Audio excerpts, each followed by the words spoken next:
सबको जय मसीह की। मेरा नाम सोनिया है और मैं हरियाणा से हूँ और मेरे साथ मेरे हस्बैंड हैं और मैं आप सबको आज मेरे जीवन की जो गवाही है उसके बारे में थोड़ा बताना चाहती हूँ कि कैसे-कैसे प्रभु यीशु मसीह ने मेरे जीवन को बदला है। मेरे जीवन में कैसे अनोखे प्रभु ने काम किया है कि मेरा जीवन कैसे था पहले एक सूखे रेगिस्तान की तरह था, जैसे कि वहाँ पर पानी की कमी होती है और इसी प्रकार मेरा जीवन भी था। क्योंकि मेरे जीवन में सच-मुच बता रही हूँ मुझे जिस चीज़ की ज़रूरत थी वो मेरे पास थी नहीं।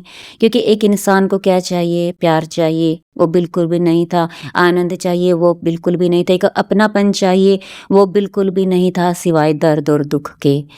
और फिर मैं प्रभु यीशु मसीह का बहुत धन्यवाद करती हूँ कि जो कि मेरे जीवन में आए, मेरे जीवन को ही बदल दिया।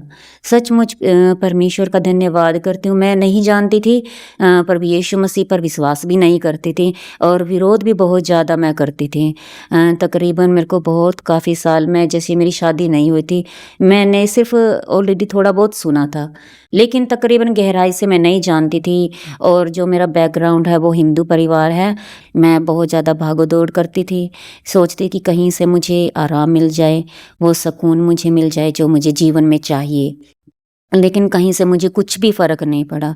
तब ऐसे करते जैसे कि मेरी शादी भी हो गई, मुझे फिर भी कहीं से कोई बेनिफिट नहीं मिला। मैं काफ़ी अपने आप को बेबस और लाचार महसूस कर रही थी। मैं दूसरों को जब देखती थी, मुझे ऐसा लगता कि उन जैसी ज़िंदगी मेरी क्यों नहीं है? आखिर परमेश्वर ने मुझे सबसे अलग क्यों बनाया? मुझे जो जीवन चाहिए मुझे क्यों नहीं दिया परमेश्वर ने? मैं ऐसे बहुत ज़्यादा अंदर से रोती थी, भले ही मैं बाहर से हँसती हूँ। मेरी शादी हुई। मेरी मिसेस शादी से पहले ही बहुत ज़्यादा बीमार थी, बहुत ज़्यादा दुबली पतली थी, कमज़ोर थी। हाँ, मुझे पता लगा कि कोई बात नहीं, ये मेरे साथ शादी करने के बाद ये ठीक हो जाएगी, लेकिन ये फिर भी ठीक नहीं हुई। 1 साल हुआ, मेरा बेटा पैदा हुआ। मेरा बेटा पैदा होने के बाद जैसे ही छठे दिन मैं मेडिकल से इनको लेके आया, अचानक से मेरा बेटा इनकी गोदी में था और इनके ब्लीडिंग होनी शुरू हो गई बाथरूम से। बहुत ज़्यादा ब्लड आया इनके, बहुत परेशानियां आई। तो मैंने इनको दोबारा मेडिकल में ले जाने की कोशिश की, लेकिन घर वालों ने मना कर दिया कि मेडिकल में मत लेके जाओ। किसी झाड़ फूक वाले के पास ले गए घर वाले, वहाँ कोई फ़ायदा नहीं हुआ। लेकिन उसके बाद हमने डॉक्टर से इलाज करवाया, ब्लीडिंग तो रुक गई, लेकिन इनकी तबीयत धीरे धीरे करके बिल्कुल ख़राब हो गई। तो हमने डॉक्टर से इलाज करवाया, टेस्ट वगैरह करवाए। डॉक्टर बोले इनकी तो किडनी ख़राब है, लीवर में भी दिक्कत है और अंतड़ियों में सोजन, पेट में गांठें थी और इनके पथरी भी हो गई थी। तो हमने बहुत इलाज करवाया डॉक्टरों से, कहीं कोई बेनिफिट नहीं हुआ। फिर हम भक्तों के पास गए, मेरे पापा जी लेके गए भक्तों के पास। हमने वहाँ भी झाड़ फूक करवाया, इलाज करवाया, काफ़ी साल हमने इनका इलाज करवाया। लेकिन हम जिसके पास भी गए, हमें कोई उम्मीद नहीं मिली कि मेरी पत्नी ठीक होगी। सब मना कर देते थे कि ये तो अपने मन में रखती है, बार बार दुष्ट आत्माओं से परेशान, बार बार मुंह से ब्लीडिंग आना, बाथरूम से ब्लीडिंग आना, पेट में दर्द, बीमारियां, टाइफाइड, बहुत ज़्यादा ये दुखी रहती थी, परेशान रहती थी। हम भी परेशान हो गए, पैसे लगा लगा के भक्तों के पास गए, डॉक्टरों के पास, मौलवियों के पास गए, कहीं कोई आराम नहीं मिला। तो जैसे मैं मेरा हेयर ड्रेसर का काम करता था और मेरे पास एक भाई आया, उसने मुझे प्रभु यीशु मसीह के बारे में बताया कि भाई, एक परमेश्वर है जो तेरे पापों को भी क्षमा कर सकता है और तेरी पत्नी को भी चंगा कर सकता है। और 15 साल से मेरी रीढ़ की हड्डी में दर्द रहता था, डिस्क सरकी हुई थी, छल्ले सरके हुए थे और मैं खड़ा भी नहीं हो पाता था। फिर भी मैं काम करता था, ऊपर से मेरी पत्नी बीमार, दवाइयों पे भी खर्चा लगता था, भक्तों के पास भी पैसे लगते थे, कहीं कोई आराम नहीं मिला। हम बहुत ज़्यादा दुखी हो गए, परेशान हो गए, लेकिन हमने हिम्मत नहीं हारी। लेकिन कई बार क्या होता था, हम जैसे मैं इसको बाइक पे लेके जाता था, कई बार हमारे एक्सीडेंट भी हुए, डॉक्टरों के पास लेके जाता था, गलत ग्लूकोज से लग जाती थी, ग्लूकोज की सुई लगनी चाहिए, नस के अंदर लग जाती थी, मांस के अंदर पानी पानी पूरे शरीर में भर जाता था। वो दुष्ट आत्मा ऐसे गंदे काम करती है कि वो मारने की कोशिश करती हैं। लेकिन प्रभु की दया हमारे ऊपर शुरू से थी, लेकिन हम उसे नहीं जानते थे कि हमें कौन बचाता है, कौन सी शक्ति हमें बचा रही है। हमारा विश्वास उस मालिक पे था, परमेश्वर पे था, परमात्मा पे था, लेकिन हम उसको रियल में नहीं जानते थे कि सच्ची शक्ति कौन सी है, हमें कौन बचा रहा है। तो फिर उस भाई ने मुझे बताया, वो मेरे पास कटिंग शेव करवाने के लिए आता था। मेरी कटिंग शेव की दुकान थी उस टाइम। तो उसने मुझे बताया कि मैं एक ऐसे परमेश्वर को जानता हूँ जो तुम्हारे पापों को क्षमा कर सकता है और तुम्हारी आत्मा को बचा सकता है। मैंने बोला कि भाई मुझे जल्दी से बता, ऐसा परमेश्वर कौन है जो मुझे बचा सकता है, मेरी पत्नी को बचा सकता है। बोला ठीक है, मैं तुझे बताऊँगा, उसका नाम यीशु है। और यीशु के बारे में उसने मेरे को पूरी डिटेल से समझाया। फिर जैसे मैं घर पे आया, मैंने मेरी मिसिज़ को बताया कि एक प्रभु है जो हमारे पापों को क्षमा कर सकता है और हमारी आत्मा को उद्धार दे सकता है, हमें बचा सकता है। तो फिर क्या हुआ, जो इसके अंदर दुष्ट आत्माएं थी, बीमारियों की वजह से ये पहले ही परेशान थी, इसने मना कर दिया, मैं नहीं जानती किसी को, मुझे किसी का कोई सुसमाचार नहीं सुनना। मैं उस भाई ने मुझे छोटा नया नियम दिया, मैंने इनको दिया, पता नहीं इन्होंने पढ़ा कि नहीं पढ़ा, अपने तकिए के नीचे रख दिया। फिर क्या हुआ, फिर एक दिन ऐसा आया, ये इतनी बीमार होगी, बहुत ज़्यादा बीमार होगी। ये सारा दिन में आधी रोटी खाती थी, दीवार पकड़ पकड़ के चलती थी, बाथरूम भी मैं करवा के लेके आता था इनको। बड़ी दुखी थे हम, परेशान थे, मेरे 2 छोटे छोटे बच्चे। और मैं सोचता था कहीं मेरी पत्नी गुजर ना जाए, एक्सपायर ना हो जाए। तो फिर भी हमने हिम्मत नहीं हारी। तो एक दिन इनके जीवन में ऐसा आया कि ये बिल्कुल ही कमज़ोर होगी, बीमार होगी। इनको एक स्वप्न दिखाई दिया।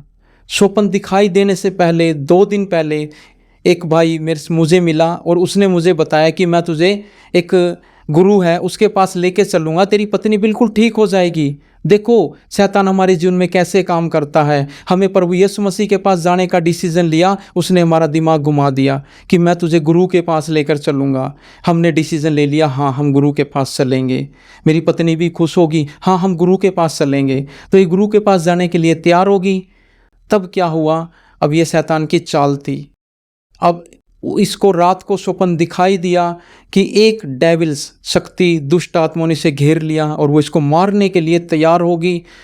और जैसे ही उसको मारने के लिए तैयार हुई, बादलों के अंदर उसको प्रभु यीशु मसीह ने दर्शन दिए। आकाश खुल गया और बादलों के अंदर बड़े सारा यीशु मसीह प्रभु से दिखाई दिया। और उन्होंने कहा बेटी मैं तुझे बचाऊंगा। वो दुष्ट आत्माएं, वो डेविल्स की शक्तियां प्रभु यीशु मसीह को देखते ही भाग गई, डर गई, छिप गई, वो दिखाई नहीं दी। और जैसे ही प्रभु यीशु मसीह ने मेरी मिसिज की तरफ हाथ बढ़ाया और प्रभु ने इनको बचाया। फिर जैसे सुबह हुई, अगला दिन हुआ, इन्होंने मुझे बताया कि मैं तो चर्च में जाऊंगी, मुझे कहीं नहीं जाना, मुझे चर्च में जाना है।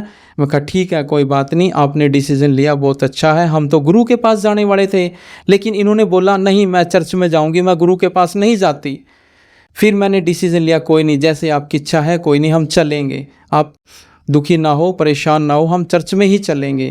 फिर मेरे पड़ोस में एक भाई रहता था, मैं भाग के उसके पास गया, भाई मेरी मिसिज बहुत परेशान है भाई, आप मुझे चर्च में लेके चलो। उन्होंने अपने पास्टर जी के पास फ़ोन किया, पास्टर जी भी बाहर गए हुए थे। उन्होंने बोला कि मैं शाम को आऊँगा भाई, मैं बाहर गया हुआ हूँ। तब क्या हुआ, अब हमको वो पूरा दिन निकालना मुश्किल हो गया। 5 बजे हमें बड़े मुश्किल हो गए। उन दुष्ट आत्माओं ने इसको और ज़्यादा बीमार कर दिया, पेट में दर्द, फर्श के ऊपर लोटपोट, बहुत बुरा हाल हो गया इनका। बहुत मैं भी परेशान हो गया। बार बार हम पास्टर जी के पास फ़ोन करते, वो बाहर गए हुए थे। लेकिन जैसे ही 5 बजे तो उस भाई ने मुझे बताया कि धर्मवीर भाई पास्टर जी आ गए। हम फिर पास्टर जी के पास गए। मेरी मिसिज़ को मैं बाइक पे बिठाया, उसकी मिसिज़ ने मेरी मिसिज़ को पकड़ा, सोनिया को पकड़ के हम लेके गए। बलकार भाई अपनी बाइक पे गया। फिर क्या हुआ, हम पास्टर जी के पास गए, उन्होंने हमारे लिए क्या किया, दुआ प्रार्थना की प्रभु यीशु मसीह के नाम से। जो भी धागे तबीज़ मेरी मिसिज़ के हाथों में, पैरों में, गले में बंधे हुए थे, पास्टर जी ने बोला कि बहन इसे खोल दो। जैसे ही हमने तागे तबीज़ खोले और फिर पास्टर जी ने प्रभु यीशु मसीह के नाम से दुआ प्रार्थना की और मेरी मिसिज़ के अंदर से जो दुष्ट आत्माएं थी वो रोती हुई चिल्लाती हुई निकल के गई। और मेरी भी कमर में दर्द रहता था, वो भी दुष्ट आत्माओं की वजह से था। मेरे अंदर से भी दुष्ट आत्मा निकल के गई और हम प्रभु की दया से ठीक हो गए। फिर अगले दिन और हमने फिर घर में प्रभु यीशु मसीह के दास को बुलाया और उन्होंने हमारे घर में दुआ प्रार्थना की। फिर हम धीरे धीरे करके ठीक हो गए। और उसके बाद हमने प्रभु के वचन को पढ़ना शुरू किया और उसके बाद हमने प्रभु यीशु मसीह का वचन सीखा। और हमने पति पत्नी ने डिसीज़न लिया कि हम प्रभु को ग्रहण करेंगे और अपना जीवन प्रभु को सौंपते हैं, क्योंकि जीवन को बचाने वाला वो ही है। दुष्ट आत्माओं से मेरी पत्नी को, मुझे और मेरे बच्चों को प्रभु यीशु मसीह ने बचाया। हम बिल्कुल चंगे हो गए। मेरी पत्नी के अंदर जो बीमारियां थी वो निकल गई, दुष्ट आत्माएं थी वो भी चली गई, और हमने डिसीजन लिया कि हम प्रभु यीशु मसीह के वचन पे चलेंगे, उसकी आज्ञाओं को मानेंगे, उसके नियमों को मानेंगे और अपना जीवन प्रभु यीशु मसीह को समर्पण किया। आज हम अपनी गवाही को लोगों के सामने शेयर कर रहे हैं और हमारी गवाही को सुनकर लोगों के जीवन बदल रहे हैं और वो भी भले चंगे हो रहे हैं। मैं प्रभु यीशु मसीह का धन्यवाद करता हूँ। प्रभु ने जैसे हमें चंगा किया है, प्रभु आप सबको भी चंगा करें। सबको जय मसीह की।